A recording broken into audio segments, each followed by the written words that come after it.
majesty.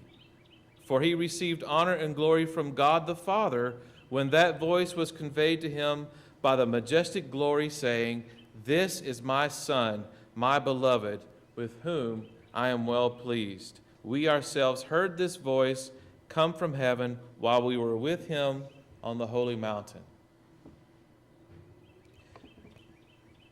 If we do not truly experience the presence of God, we are a social club. If we do not truly have the presence of God and the power of God within us and available to us and working through us, then we are just an agency who meets for weekly pep rallies and gives out food to the poor of our community.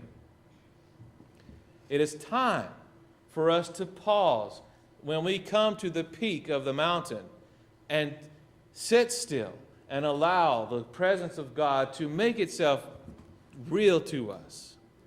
And sometimes that means turning off the television, right? I know that sounds like the typical preacher thing to say, but sometimes we need to get quiet and let God speak to us. In this passage, Jesus is revealed to us as more than just a great man, more than just a teacher, more than just a healer who can go around and cure lepers and raise the dead. He is revealed to us as more than just a religious reformer. He is revealed to us as God in the flesh. Here in this passage, the veil is torn away for only a moment, and we get to see a bigger picture. We get to see Jesus in his glory. But then we are brought back down to earth as his disciples were brought back down to the mundane world. Glory is a coin with two sides. And for Jesus, on one side of that coin was that transfiguration. And on the other side of that coin was going to be his suffering, his death on the cross, and his resurrection. Now, if you're like me, we prefer those high points. We like the glory. We like the transfiguration. We like those moments of sublime, ineffable meeting with God. But we have to understand that those low points are also part of the glory. In the case of Christ, that low point, that betrayal, that condemnation, that death on the cross was for our glory and for our benefit.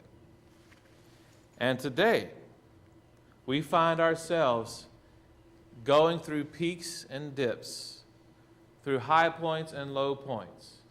And we dare not treat one as more important than the other. And we dare not say that the good times are the times that we did things right and the bad times are the times we did things wrong. But we understand that they're both part of the process of living for Jesus. What we do have in our favor is that we have the church to be the presence of God made real, made manifest, dare I say, Christ transfigured in your faces and in your hands and in your feet.